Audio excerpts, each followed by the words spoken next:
Thanks a lot, Jim. Can everybody hear me okay?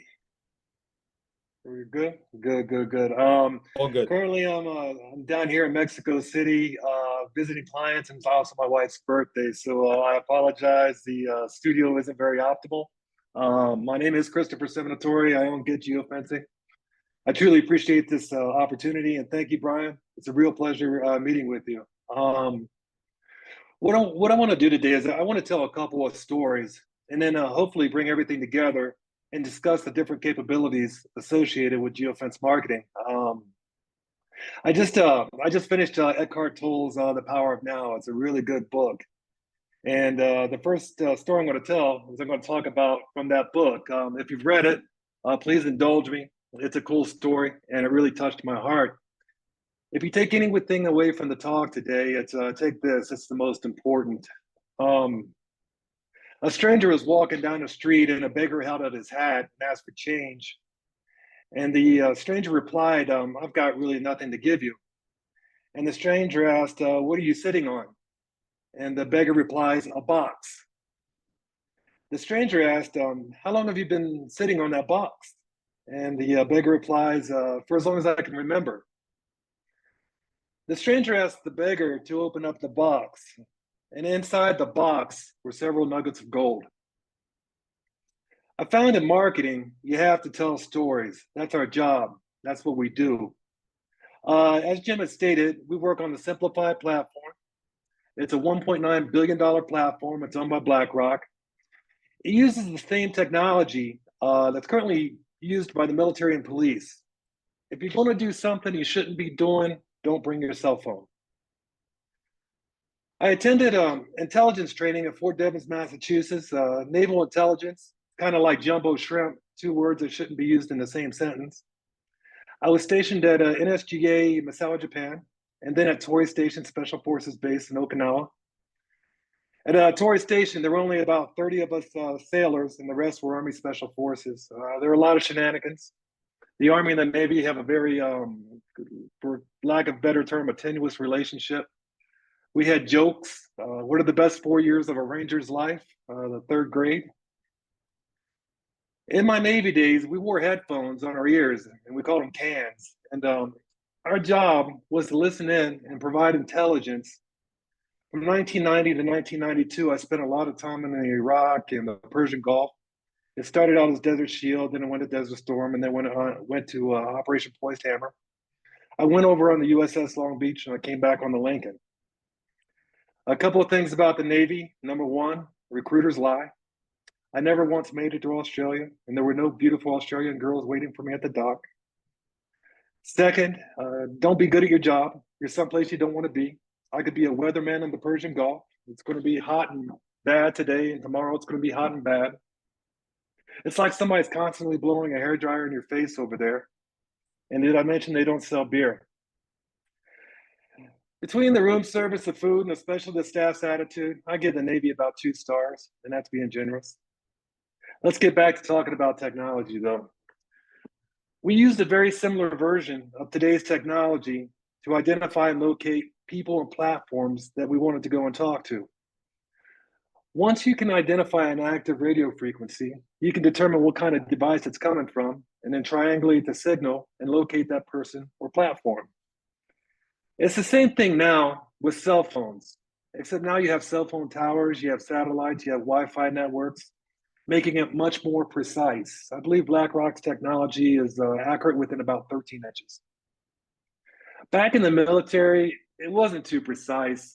You would head in a general direction, hoping the signals would get stronger the closer you came to the source. Sometimes you would find a skinny guy with a bag of rice and a jammed up M14. Other times, you walk into a storm. And then other times, still, there was nothing there. Here's a little story. When I was in Misawa, Japan, we listened to common Russian military frequencies in Vladivostok. The collections division encountered 2 Russian sailors that were pushed to talk comms. We had world-class rulings or Russian linguists who would provide translation. One of the linguists, his name was William Mulpey, but we all called him Buddha. Buddha was a very large and heavy-set man, hence the name. I don't think he could pass a physical to save his life, but he graduated top of his class at DOI, or the Defense Language Institute.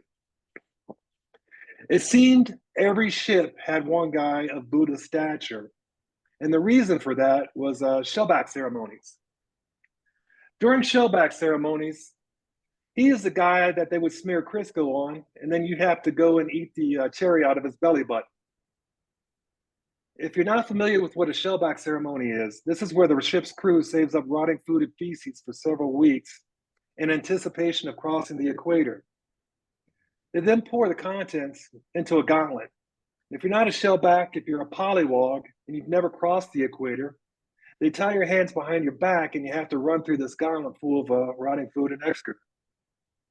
Did I mention that they beat you with shillelaghs while you're running the gauntlet? Anyway, at the end of the gauntlet, you had to get on your knees and eat a cherry out of a large man's belly button. Buddha would be that man.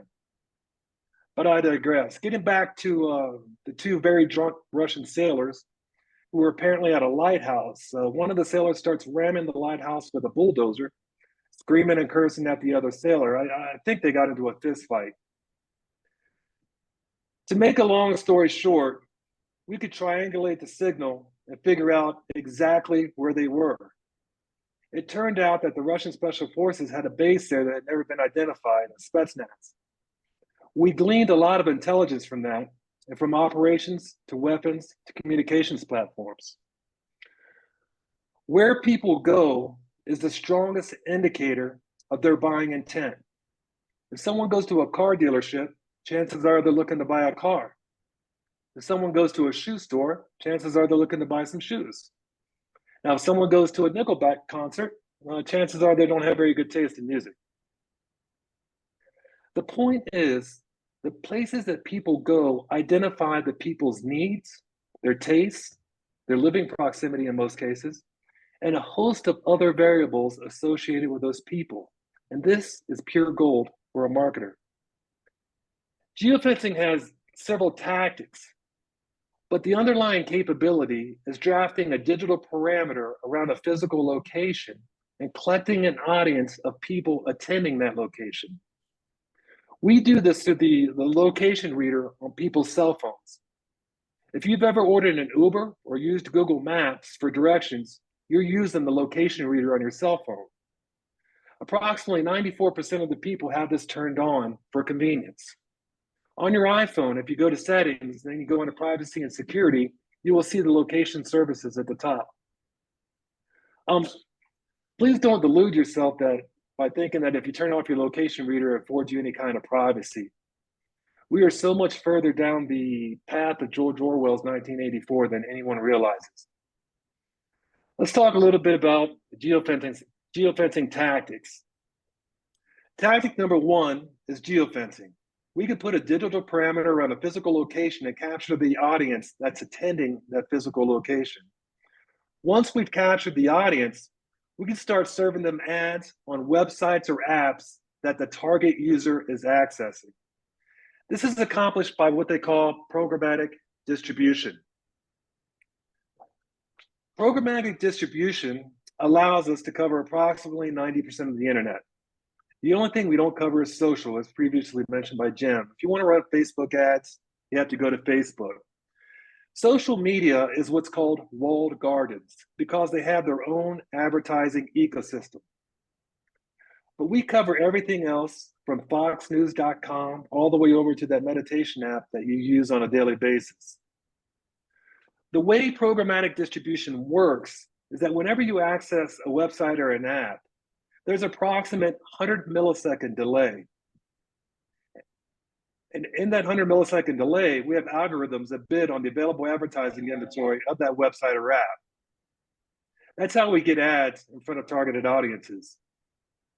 And additionally, when somebody goes home and docks their cell phone on a Wi-Fi network, we can now run ads on any device that's connected to that Wi-Fi network. One of the questions you might ask is that if someone logs in from different places, how do we identify the Wi-Fi network that may be considered their home? This is addressed by cross-platform analysis.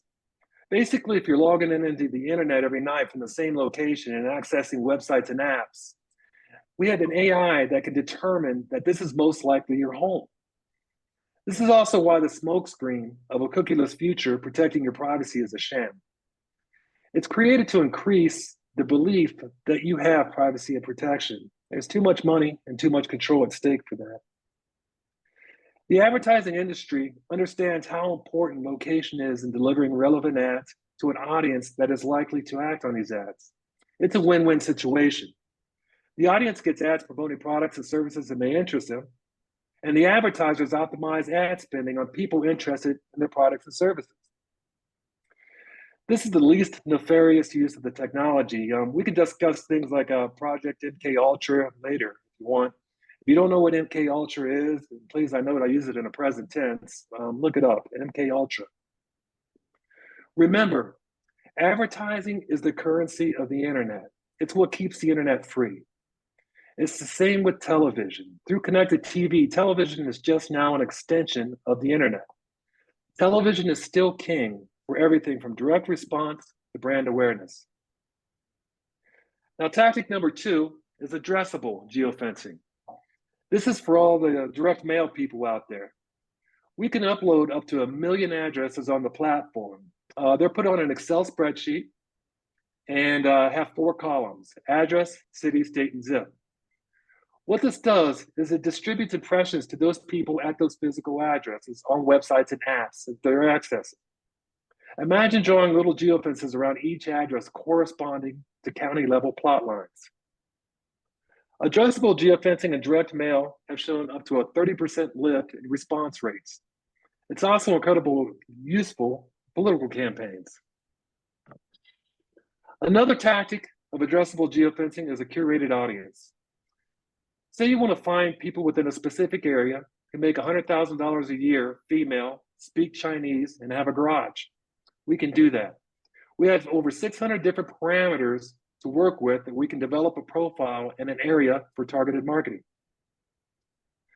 Now, tactic number 3 is event geofencing. This is a great opportunity to reach audiences with a common interest. When people attend an event like a trade show or a concert, they show their preferences, commonalities, and basically what they like enough for support to get out of their houses and attend the event. A Trump rally will have a lot different of a crowd than a Pride event over in West Hollywood. It's best to use event geofencing to increase brand awareness among like-minded individuals that may already have a predisposition toward your brand. One thing I can see from clients is that they underestimate the importance of brand awareness. I often get clients who want to skip steps, and go straight to the sale. Let me ask you a question. If you have a choice and you're buying either a Coca-Cola or an off-brand fizzy brown soda like a Bob's Brown Sugar Water, which would you choose? Every major company, from Nike to Apple, understands the importance of brand awareness. If you offer a service or a product, you have a brand. Getting back to event geofencing, we deploy a 2-pronged approach. We run a live geofence at the event, distributing impressions to attendees while they are there. The next time you're at a trade show or a ball game, look at how many people are looking at their phones. The second prong involves capturing the audience attending the event and serving ads for up to 30 days after the event. Because of privacy compliance, we can only run ads to this captured audience for up to 30 days. I don't know why, but those are the rules. We usually employ several tactics when working to increase attendance at an event. Take, for instance, just recently worked with Golden Cage Warriors, which is a feeder organization for the UFC. They were putting on a San Diego show, and near the event, we geofenced the different military bases, gyms, especially jiu-jitsu gyms, and bars. We also geofenced hard rock concerts in the area. You can get creative by applying different tactics to target audiences. Graham ended up selling out that show. Last but not least, tactic number 4, search. We can serve ads to people in specific areas who have searched for key terms. This is a powerful tactic because there is intent. You will get good results whenever you marry an ad campaign with intent. When we deploy search campaigns, we use search terms with similar interest. We just finished up with an Aaron Tippin concert in Nashville, Jim. We distributed ads to people that were searching for country artists like Garth Brooks, Willie Nelson, Hank Williams Jr. And we also used search terms for like outdoor festivals, what to do this weekend, and similar things. I want to address an important point.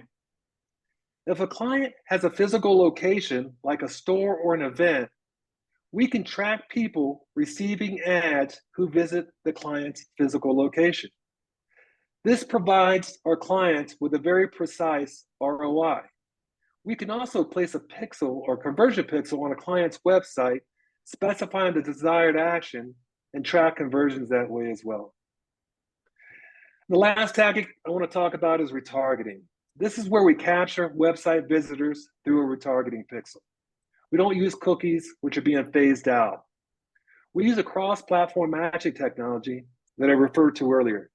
Simply put, it uses scripts that run whenever a user visits a website to track them without using cookies. I could spend a lot of hours talking about the different technologies that are replacing cookies, but they're definitely already in place.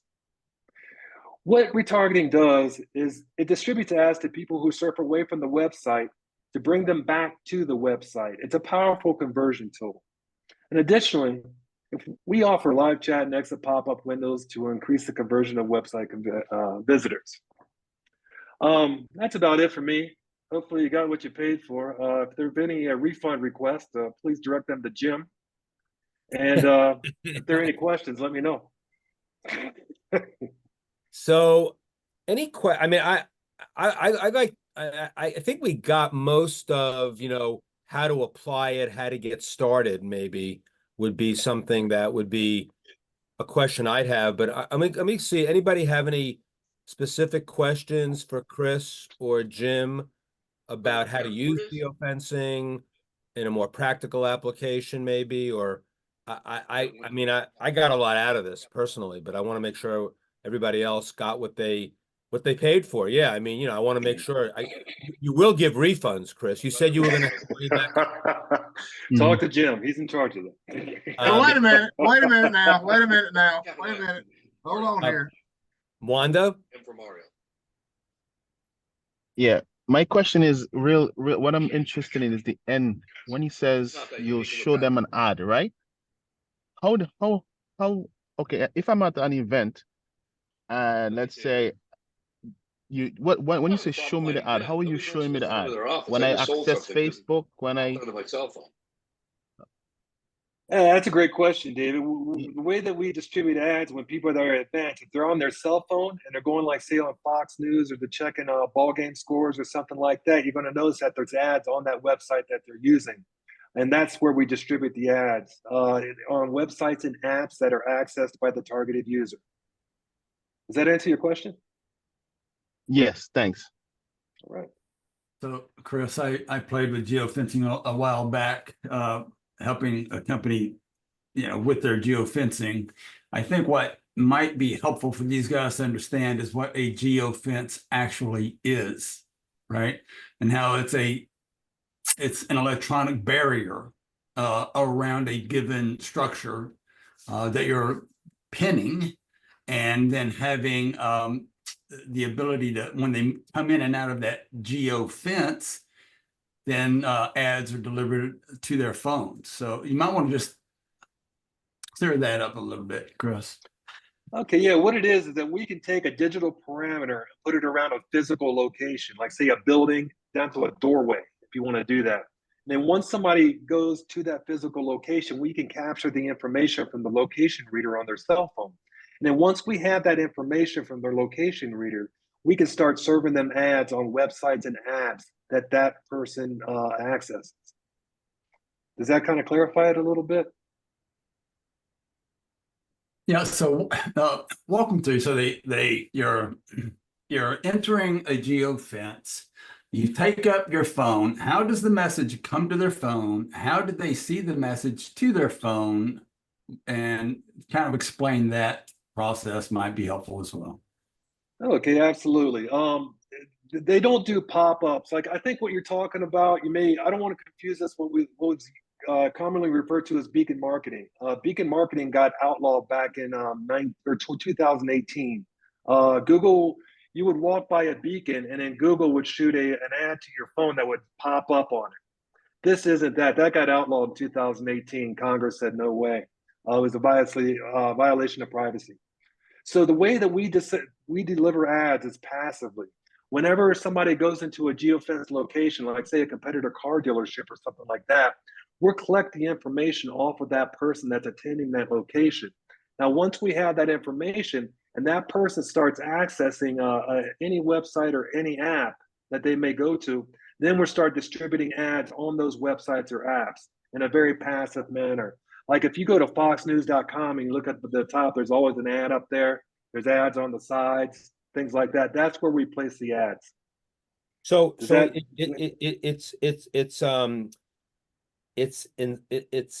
it begins with the person who is in the geofence doing something. They have to actively either do a search or do something, and then the ads would come, as opposed to the thing that you talked about was a beacon, because I remember that, walking down the street, all of a sudden you'd get pinged immediately, and that was unnerving. So basically, it's in geofencing, the consumer is still in control until they start searching. Is that a simple way to say it, or no? Yeah, absolutely. When you walk into a geofence, you don't even know you're walking into a geofence. You really don't. There's no dings, there's no anything like that. But what happens is that once we collect that information, it comes across to the platform as like a 246 letter and number label, basically, is what it is. So now you've got that location reader captured. Now, when that person, they can be inside the location that's being geofenced, or they can walk away. They're put into an audience, basically, is the way that it happens. Now, once that audience is curated from that specified location that was geofenced, then the AI starts distributing ads out to people as they access different websites and apps on their phone. Now, once they take their phone home and they dock it on their Wi-Fi network, now that any device that's connected to that Wi-Fi network, it starts distributing ads to them as they access different websites and apps. Does that make sense? So, yeah, there's another question in the chat. Do they still see the ad if they leave the geofence location and Absolutely. check a website 30 minutes later or an hour later? Absolutely. Yeah, what it is they're put into a big audience. Imagine a bunch of different labels going into this big audience. Now, once that audience is captured, then we have AI that starts distributing impressions to those people. Now, what's cool is that if you want to peel the onion back a little bit more, is that once the AI identifies a profile that had a positive behavioral response, like it clicked on the ad and went to the website, the AI is going to go through all those different profiles and find ones that are similar in an effort to increase positive behavioral responses. So there's also AI working in the background as well. But to what you see on your end is that if I go to a car dealership and I haggle with the guy or whatever, and then I leave and I go home. Maybe a week later, or maybe a couple of days later, I'm going to start getting ads from different car dealerships saying, hey, we got this great deals going on. We got this and that and that. So what it does is just increases relevancy of advertising to the end user is what it does. So there's a lot of questions in the chat, and they're flying by.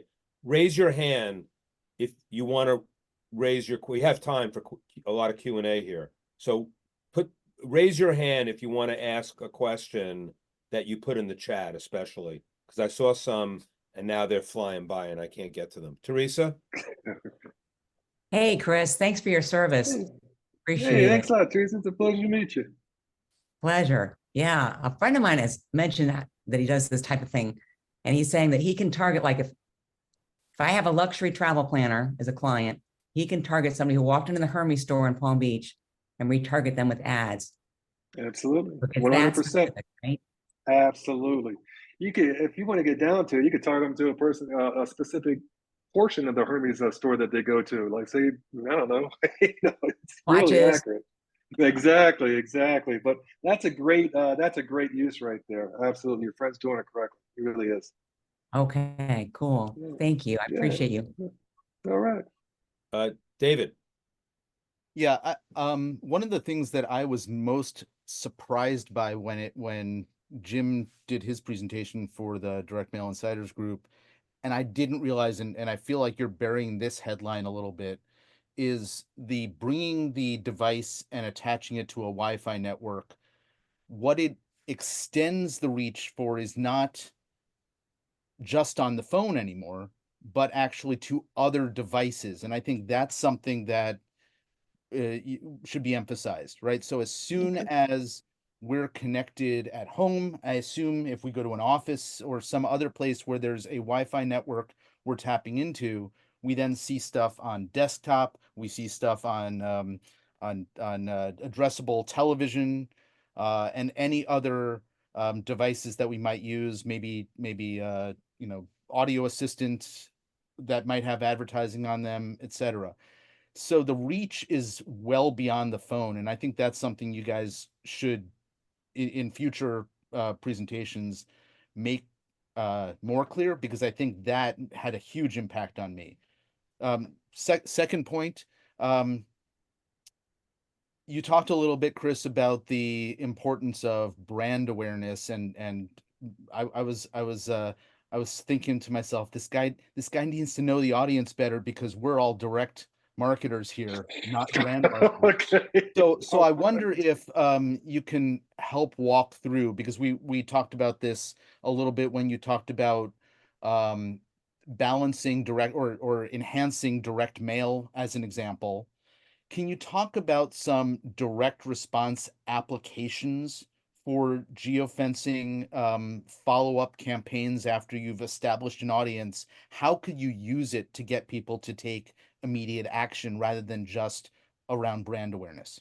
Yeah, and this was also a question from Michael Hill. He said, any analysis on ROI for geofenced ads versus audience targeted ads with a Google ad network or social media providers? So that's an extension of David's question. Just how do we address the ROI issue? So because we're looking at measurable advertising in this group, basically. We don't want to just do brand advertising, which David said. Okay, you got a couple of different issues there. Let me kind of back through them. As far as the Google Ad Network goes, that's just one of the networks that we use. Google, Yahoo, like I stated before, we cover about 90% of the internet. And although Google occupies about 50% of the internet, that's just one of the networks that we use. So that kind of clarifies that point right there. Going back to ROI associated with direct mail campaigns, did I understand that correctly, Brian? Well, ROI in anything using geofencing, being able to do an analysis. I think that's what David was asking too, kind of, right, David? Yeah. Like getting an ROI, right? Or not? Yeah, well, I was really trying to get a better sense of a scenario. So you can have ads that are not simply brand awareness ads. You can have ads that are taking somebody to take a specific action, which then has tangible financial benefits to the advertiser that we can track. And so what might that sort of campaign look like? Right. Absolutely. And what does it cost too? Like what are the costs? Okay. These are easy questions. As far as like, let's take a direct mail campaign. I'm sure everybody's familiar with the 7 touches, right? To try to get somebody to act. You have to constantly kind of not only increase brand awareness, but familiarity and things of that nature. And you want to do it to a targeted audience that would be your product or service would be applicable for. So when you do a direct mail, or you're getting something physical in their hands, they're looking at it, they're looking at the logo, they're looking at the offer and whatnot. And then after they see that, then they see it digitally, like, because say you're marrying an addressable campaign with a direct mail campaign. Now they're seeing it digitally as well. We've got studies that are showing over a 30% increase in lift from people doing geofencing campaigns with direct mail campaigns. And that's simply because not only are they seeing it in a physical medium, but they're seeing it on digital medium as well. That's number one. Number two, and can you get attribution to either or both? Absolutely. Actually, there's 2 different ways to get attribution through that. One, if like say you're a furniture store, let's use that for an example. We can put a conversion zone around a furniture store, and then I can tell you exactly how many and what time that a person that was receiving ads physically visits that furniture store. So you can provide a very precise ROI to your client with this that you can't really, you know, that isn't available through other different advertising mediums. Another thing that we can do as well, say you have just a website and you don't really have a physical location, we can go ahead and place a conversion pixel on a desired action in a website. So I can tell you exactly when somebody is clicking on that button to as counted as a conversion. So those are two different things right there. I hope I addressed both of them. I think I did. Man, it's wild talking on these Zoom calls because usually I'm used to talking in front of people where you can see the reactions and everything like that. I had to give a presentation to Purple Homes down in Long Beach during the pandemic, and so everybody was like about 200 people in there, and everybody's sitting there wearing these masks, and I'm sitting there trying to talk through a mask, and I couldn't breathe. I couldn't tell what people were thinking. I started panicking. Yeah, it's hard because you don't get the reaction, and a lot of times if people don't have their video on, staring at a bunch of black screens is even worse. But yeah, it's just different. It's a different way of giving it. But and the accelerators are not going to let you go without, like, you know, squeezing every ounce of your knowledge before you leave. So they're going to take too much squeezing. Yeah, Jonathan. No, we got a lot of you got a lot of good stuff, Jonathan. Yeah, so I was just curious. We're a smaller operation, so my question was like, what's the entry point? You know, is it $5,000 a month subscription or something like that, or can anybody jump on this? I see a lot of value in it. You know, we do spirituality and relationships in Los Angeles. I would love to be able to tag, tons of little people do yoga or meditate, that stuff. I hear you. I see a lot of value in it, but what does it look like for a smaller enterprise? For smaller, can you hear me? Okay, everything good? Yeah, there's David Gross. You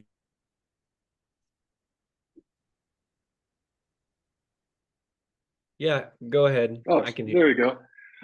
Entry point campaign started $800, and that's for 100,000 impressions that will be distributed throughout a 30-day period.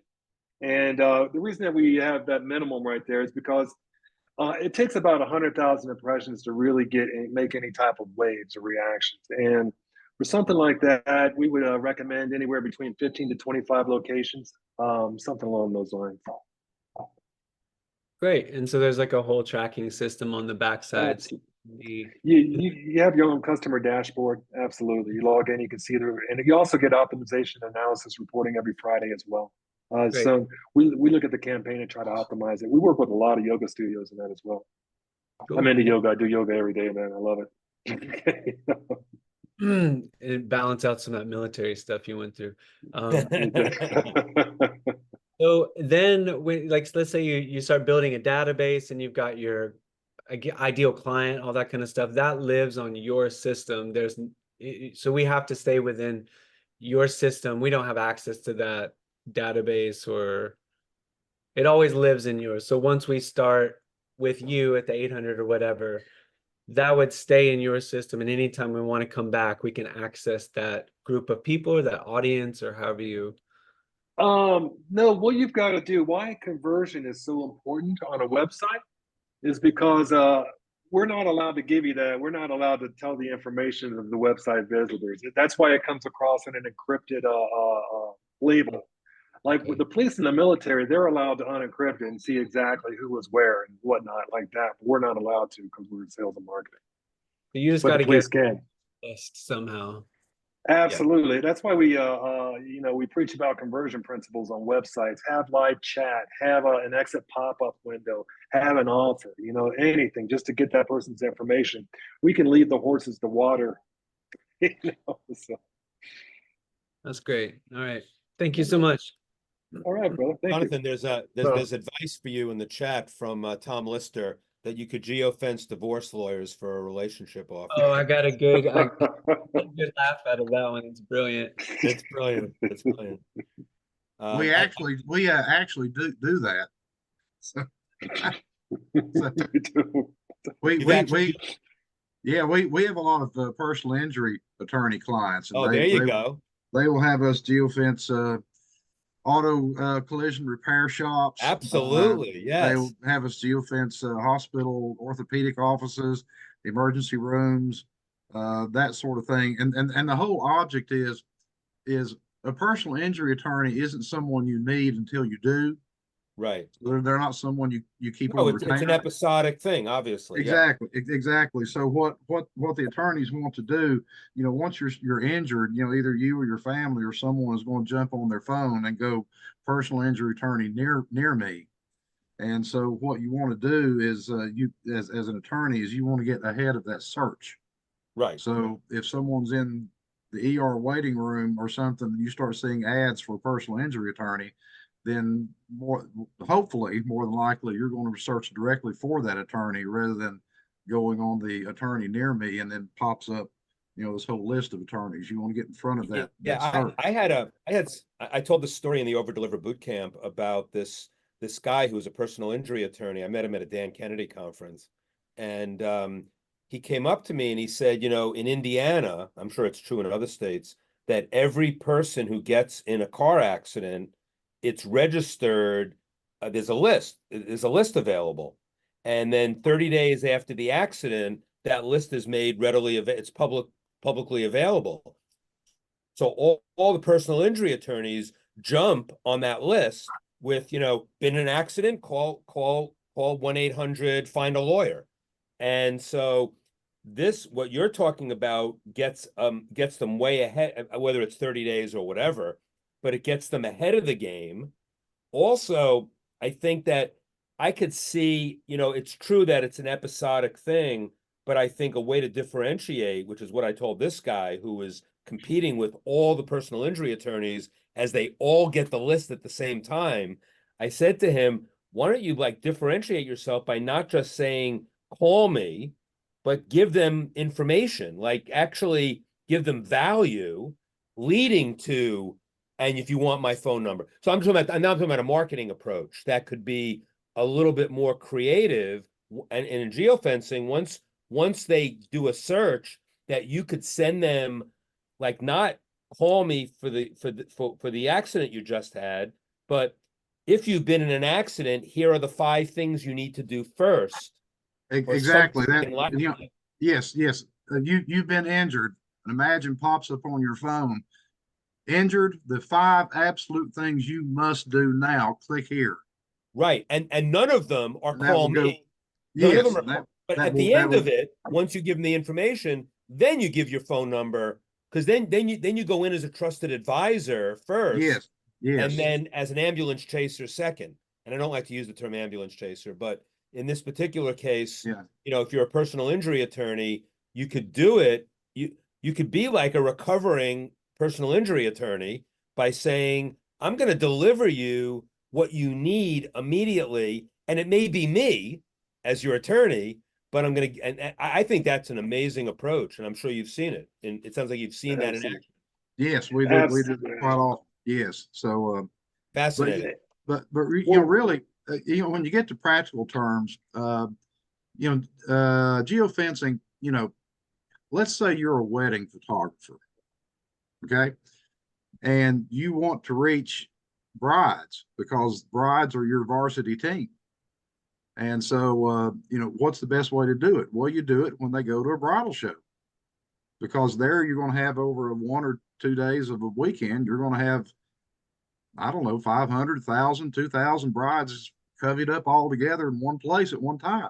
Right. So you would use that opportunity to target, only the brides. So you're not wasting your time and money and ad spend on people that aren't.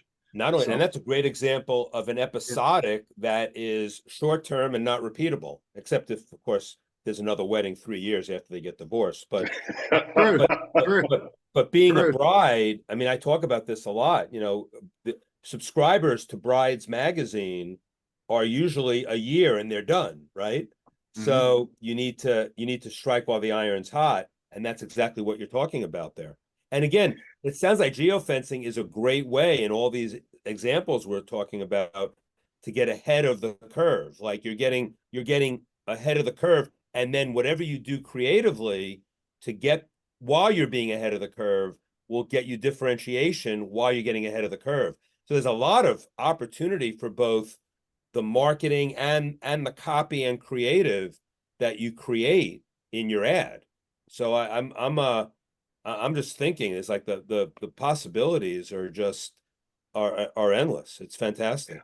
I think Another, I think ahead. like mail campaigns, you know, you're putting a postcard. I get postcards in the mail and whatever, and some of them are better than others, but you know, the ones that are really good catch my eye. But imagine taking the exact mail piece that you're sending to someone and digitizing that mail piece so that they see on their digital devices the same exact thing they just pulled out of their mailbox and have in their hand. Then The you only have twi- you yeah, have the different only tweak channels is the only tweak is we're going to add a call to action button to it. Exactly. But other than that, we can take your exact mail piece. Any place you can mail something can be geofenced. Yeah. Any location. And so, you know, when you combine that on a mail campaign, the synergy between the two, as Chris has talked about, has just boosted the ROI. And the two campaigns together produce a higher rate of return than either as a independent campaign. So, you know, so think of it, there's print digital mail, and then there's digital mail, you know, digital direct mail. And so you can do either one of those, but when you bring them together, powerful, very powerful. It's fantastic. Yeah. And it's been done in the past, not with geofencing, but like with sweepstakes where, you know, you get a sweepstakes in the mail and then you'd get emails in advance, keep an eye out. If you do surveys in the mail, you get a postcard that's before you get the survey. But the idea of, I wrote about this in my book, I called it O to O to O, online to offline to online to offline to online, that you have both online and offline media toggle, that you're working in tandem, and you toggle back and forth because you don't know where the consumer is going to be most where it's going to be most obvious to them. It's not what you're doing, it's what they're going to do. And so you got to be where you got to be where your competition isn't, but you also have to be where they want to respond. And some will want to respond online, some will want to respond offline. And I understand, I believe you 100% that the total response goes up when you have these things working together. Absolutely. Sean? By the way, Brian, if I could, I just saw that Carla came on the chat, and Carla was so gracious to me in arranging all the conference and emails and things. So, hey, Carla, just want to say hey to you. And she had a question too. Didn't you have a question, Carla? Hey, Jim, how's it going? Thank you so much for the kudos. It's my pleasure to always help out. Yeah, I mean, my question was early on when you were talking about once you go into this geofence and you're captured in the audience, and then you leave that area, you go home, you know, put your cell phone down. So are you, once you're in that audience, are you always in that audience? Quick answer to the question. If it was an event that you got geofenced at, like say a concert or a trade show or something like that, after 30 days, we have to let the data go. But if it's a geofence location, like say a car dealership or a library or you know, a towing station for a personal injury attorney, you can keep receiving ads. But what happens is that once you receive the ads and like say you don't take any type of action, you just let it go by, it's going to drop you out of that audience. It's going to add other people up to see if they can get a response. It's sort of like what an the email AI list. is looking for. It's like an email list with no open rates. You know, you have to eventually drop them off. Yeah. Yes, absolutely. That makes exact same thing. Yeah. Right, Sean. thank you so much. Thanks, Did I answer Carl. your question? Okay. So Chris, in the middle of Chris's talk, he mentioned, or early on, he mentioned we're in the middle of George Orwell's nightmare. And I think one of the things Brian missed in the chat was the number of people that were saying, holy shit, this scares me to death. How do I opt out of this? How do I not be a part of this so that they can't geofence me? And you had even said, Chris, in your talk, you can't even go in your Apple iPhone and turn off the features that allow this to happen. So is it You got to go just, hey, places this without is your just, phone. what's that, Brian? You got to go places without your phone. Yeah, that's the only way to do it, is to not have some kind of electronic device with a GPS locator in it. Otherwise, this is just where we are at this stage in life. We just have to accept it. There's nothing we can do to prevent it, right? Yeah, you're completely correct. And it's funny because I know Google's making a big tussle about how we're going cookieless to preserve the privacy of its users and whatnot. And Apple's made a big thing about it. That's just a bunch of smoke, man. It's just a bunch of smoke and mirrors. And it's to placate people into thinking that they do have some privacy or whatnot. You're talking about some dirty stuff that the government's done. I mean, they were, I don't know if it's here or Argentina or something like that. They were handing out free phones and whatnot and giving them the drug dealers and then tapping the phones and listening to the different drug dealers. So the bottom line is we just need to not be afraid of the technology. We need to just embrace it and figure out how we can use it and capitalize on it and monetize it for ourselves instead of being afraid of how it might be affected or used against us. Yeah, absolutely. And the biggest thing is that where people go is the strongest indicator of their buying intent. If they physically go to a place, you don't get stronger than that. And that we can use that information for different products and services. So here's a quick question. If I'm looking for people who have recently been unemployed for whatever reason, because I want to help them reposition the assets from that previous employer, like an old 401k, how would I be able to geofence people like that? Would it be people that are applying for jobs on Indeed, or is that something, or is there another way to do that? I would do it through, if it was nationwide or you just wanted to concentrate, it doesn't matter, a city or a state or nationwide, I would probably do a search campaign utilizing different keywords that were associated with people that were going through the unemployed process. Like, if they were looking for like, how do I find a job or how do I file for unemployment benefits, things like that. Once people put those search terms in there, then we can start serving them ads as well. Thank you. That's a great question. Wanda.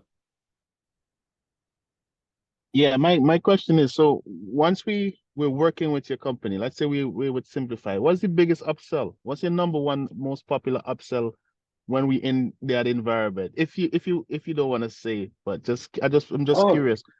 No, when the campaigns work and they're getting results for the clients, the upsell is increasing the advertising. Go from $2,000 a month up to $5,000 a month up to $10,000. The upsell is unlimited. So the more results you get, the bigger the budget. While we're on this, Chris, how if someone to put in what's the minimum cost it would take to work with you, and David Foley chimed in $800. I assume that's close to accurate. So what is if someone on the call today wants to work with your company and with Jim or you, what's the process, and how do they start working with you? The process is shoot Jim an email.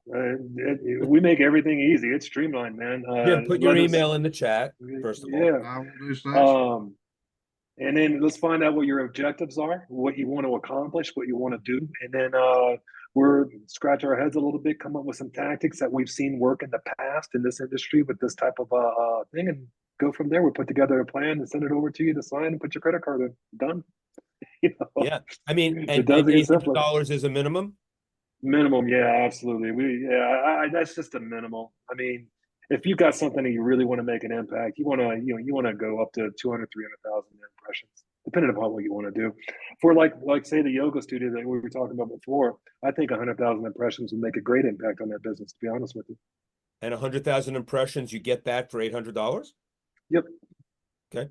I mean, absolutely. It's definitely the barrier to entry is very low. So this is a kind of media that I think is worth looking at as something to test for almost anybody who can figure out. And people, you can see how this group thinks. They're already thinking about all the different permutations of how they would use it. Absolutely. There was a funny thing in the chat from Eric. He says, if you get past 10,000 a month, you get to go through the gauntlet and meet Buddha and eat the That was really good. So they were Oh. listening, Chris. They were listening to your stories. Absolutely. Hey, one thing I do want to mention that Jim had touched on a previous point is that we can tell where the person was picked up in an audience and when they came to your location.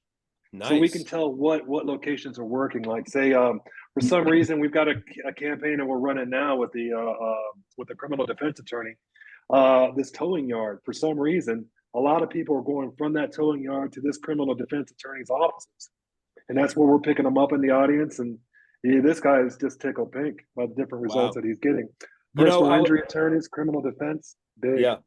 In the Over Deliver boot camp yesterday, I was talking about, list segmentation, and basically I call it ticks on your file, which is like every name that you own on your list, whether it's an email list, a direct mail list, that you want to ticket for everything they do with you, whether they engage with you, whether they buy from you, whether they take a lead magnet from you, whether they call you, whether they complain to you. And if you can tick all of that, and it's fascinating that you just gave an incredible tick, which is, you can tick where they came from, and how many and then you can get a frequency. And then that's like RFM, recency and frequency. You can get a recent, and you can get frequent, and you get frequent at multiple locations. So that's fascinating. That is unbelievable. Yeah, absolutely. And those all add to conversion, which is what we're looking to do. I mean, not only the retargeting campaign, but I highly recommend people put on a live chat, because we do it on our own website, and it's increased leads dramatically. And then Yeah. we've got an exit pop-up as well, offering, free consultation or whatnot. I strongly recommend people do these different types of conversion strategies. Let me ask you not a dirty question, but a question that I'm sure you get, maybe often or maybe not, that, the privacy issue, it has to come up often in your business. It can't not, because I remember in the presidential election of 2000, when it was Gore and Bush, and the only thing they agreed on at the debate was that consumers need more privacy. It was like the one thing they were both like 100% in agreement. And I've lobbied in Washington, D.C. for postal reform and privacy reform. And every whether you're a Republican or a Democrat, every one of them wants to, if it's something that protects consumer privacy, and that's why they crack down very quickly on Beacon. So you have to be dealing with that. How do you address when you hear, I'll say, from the government, or if you do hear from the government on what you're doing? And I'm just curious if you've had interactions on that. Absolutely. Can I speak to that real quick? Yeah. The same politicians that are telling you privacy love geofencing. Right, because they're doing fundraising. Right. I will guarantee you Trump has never had a rally that hadn't been geofenced. Right. I'll guarantee you that. So Right. the same people who are telling you, oh, we're going to defend your privacy, are the ones using the technology the most. It was the same way. It was the same way in the world of direct mail. They were mailing more than most of the mailers that were lobbying for privacy reform. Yes. For fundraising offers. So yes. Yeah, the hypocrisy is there. Hypocrisy. Politicians love geofencing. They love it. But that doesn't mean they could outlaw it, though. Not for themselves, but they could outlaw it. But if they do, they'll exempt themselves. I'll guarantee you that. I guarantee you that too. The way that they get around the privacy issue is through the encryption of the personal information that we receive. Yeah, so it comes in, like I said, it's 246 characters and letters. It can't be unencrypted, unless, there's a way to unencrypt it, but I don't want to go into that too much. But because of that encryption, essentially all we're doing is we're delivering relevant advertising to people, and we don't have any personal information. That's why the conversion on the website is so important. Different conversion tactics, but that's how we get around the privacy issue. Yeah, no, and I get that. One of the things that I encountered when I was lobbying for privacy reform was that it's just that the staffers of these senators and congressmen, they don't get the difference between, health data, financial data, and incidents of children and transaction data. They put them all in the same bucket. But transaction data is so much different. It's about buying behavior. And now you're talking about like just geographical behavior, which has nothing to do with, again, their financial their financial information, their health information. I'm talking like a marketer now, of course, but not their, it's not their health information. It's not their financial information. It's not their, whether they have children in the household, which are all much more sensitive areas for sure. And that's the way you're going to need to always combat it. That, and I think you've got it. You've got your spiel, which is good, which is we're not holding on to the data. We're not, it's just that based on where they are, they initiate, we get them stuff that they might need. And that's how transaction data, that's how database marketing was built. It was all built on transaction data. So, I mean, I would say that you're not going to be out of that argument at any time in your business, but it sounds like you've got it covered, and that's good. That's good. Absolutely. David Foley. It's always good when it comes out. Yeah. I like it. I just wanted to comment on something Jim Hale said. Uh-oh. He said that you could take a digital copy of a postcard mailing, for example, and put it onto their ad network and add a call to action. The U.S. Postal Service has something called informed delivery, which does the same thing, except it doesn't have the call to action. It only has a digital image of what you're getting in your mailbox. Right. Second point about informed delivery, there are only about 40 million Americans that have subscribed for it. So most of the population don't even know it exists and frankly, probably don't care. So Jim's solution of that second, third, whatever touch is much more effective than informed delivery. Yeah, absolutely. I have informed delivery with my PO box, and yeah, no call to action, but it just gives you a picture of what's in your mailbox, basically, right? Yeah, I have that too, and I do it because I'm lazy. Because I can look on my email and see what the post office is bringing me, and if it's all junk mail, I don't go to the mailbox that day. So exactly. so that's what I do. Yeah. But remember, Jim, only junk people call it junk mail. I'm sorry. That's coming from a guy who did a lot of direct mail. I'm sorry. That's okay. Slipped up there. No, you're fine. You're fine. Yeah. Hey, Brian, if you could put in a good word for the people at Columbia House, I got like 11 cassettes one time for a penny, and you're still after me, man. Yeah. I have one of those. I have like I owe like $16, and it's still like that's the only thing on my credit report that's still out there. It's screwed up. Marcy. First off, a great chat, Chris. I had you on, my camera off, but it was really good. And I really am a fan of geofencing as well. And I think it works. But I was just putting my hand up to address David Foley. And I was going to let you know, in the direct mail house I work in, which is American Target Advertising, we are last year and this year adding a ride-along image in our informed delivery program. And you can click it and go to a donate page. And so we just started doing that for all of our clients. I think there's 14 clients that we're doing it for. And so we just created a picture of their logo and put donate underneath of it. And so every time you see the picture of your piece of mail, you have that ride along image that's right there as well. And you can click through and go to a donate page. So I just wanted to let you know that it is available, and we just started doing it. So you created a call to action when there wasn't one. Good for you. Right. Yeah. Thanks for that update. Sure. Yeah, thank you. Hey, they're state of the art when it comes to political fundraising, for sure. That was awesome, Chris. I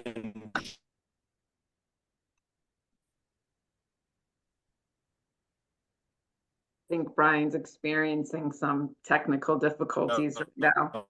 Looks like he's frozen out here. The internet is unstable. Oh, thank God. I thought that was just me. Maybe turn your video off, Brian. Turn my video off? Yeah. Maybe. Yeah, that might lower the bandwidth. Let's see. I have that power. Stop video.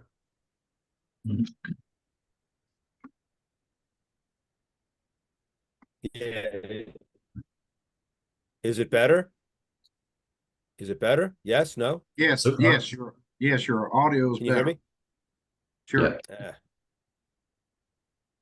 Okay. So yeah, we're going to adjourn in a minute. But I just wanted to thank you guys very much for being here. I think you'll get some folks tapping into your expertise from Titan's Xcelerator, at least I hope so. I thought this was a wonderful call. I hope the boot campers who are on the call got a lot out of it. Anything else I need to say, Chris or Carla? I don't think so. We've got a 30-minute break or so before the over deliver boot camp call starts for anybody who wants to. If you're interested in and you're not signed up for the boot camp, but you got some time, want to hang out some more, just let me know and I can send you the Zoom link for that. Yeah, so we have the what, Carla? I was going to say that I don't have anything at the moment, but I know that you like to call on everyone that has their hand up, and Aaron has his hand up. Aaron. Yeah, Aaron, just quickly, I have a quick I do. Can you hear me okay? Yep. Yes. All right. So, and concerning geofencing, is it are you U.S. based? Are you internationally based? How's your geography? We cover just about every country that has Wi-Fi networks in it. We ran campaigns up in Davos, Switzerland, when they had the WEF forum. Ran several campaigns in Mexico, Canada, Montana, something. Yeah, so it's international. Any country that has a cell phone network, pretty much. Is your pricing then universal across the globe, or universal across the board? Yeah. Okay. All right. So finally, when it comes to direct mail, I mean, I've been using direct mail for my clients forever. Have written 20-page newspapers and put them in the mail, and I've got a guy looking at me to do that right now, but he's in the UK. Okay. So how then do we geofence a 5,000-piece newspaper mailing? Do you pin his location? Do you pin? How's that work? Here's the thing. We can't do addressable in other countries. We can geofence locations in other countries, but unfortunately we can't do addressable because the database is tied into the US mailing systems, postcodes and all that. That's a great question. I'm glad you brought it up, man. We can geofence locations, like if there was a meeting or anything like that in the UK, but we can't do addressable geofencing in the UK because all of our addressable stuff is tied into US. Great question, man. Glad you brought that up. Thanks, Aaron. I'm glad. Thank you for finding his hand up, Carla. I think my Wi-Fi is so wonky I couldn't even see his hand. So we're going to adjourn in a half hour. We've got and by the way, it's Jim at GetGeofencing.com. Anybody who wants to get in touch with him.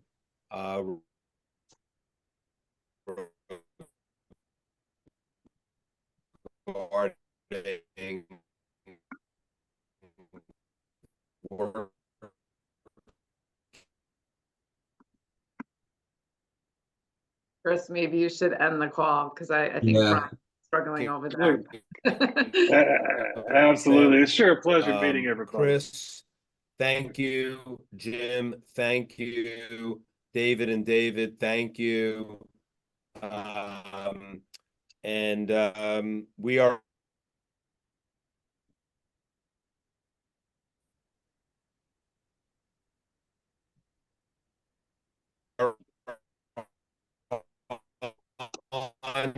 all right, everybody. I think we're good to go. So thanks for everybody. All right, thanks. Have a good one, everyone. See you Real later. pleasure. My pleasure. Thanks to all. I appreciate it. Thank you.